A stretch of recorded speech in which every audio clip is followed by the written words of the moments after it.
case briefs, and so much more.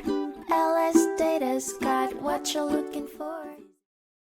In 1983, the Supreme Court of the United States heard the case of Belknap Inc. v. Hale, which revolved around the rights of replacement workers hired during a strike. Warehouse and maintenance employees at Belknap Inc., represented by the International Brotherhood of Teamsters Local Number 89, went on strike, prompting Belknap to hire permanent replacements through a local newspaper advertisement.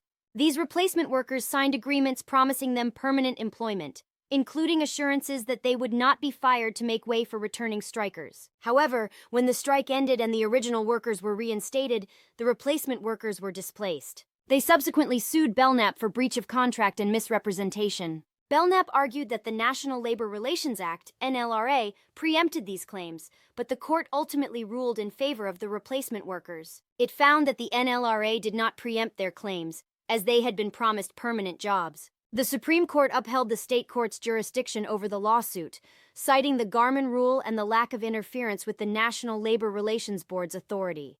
The decision by the Kentucky Court of Appeals was affirmed, concluding that neither misrepresentation nor breach of contract causes were preempted under Gannon or machinists. Case briefs, and so much more. LSData's got what you're looking for. Visit lsd.law, elevate your mind. Leave the stress of class.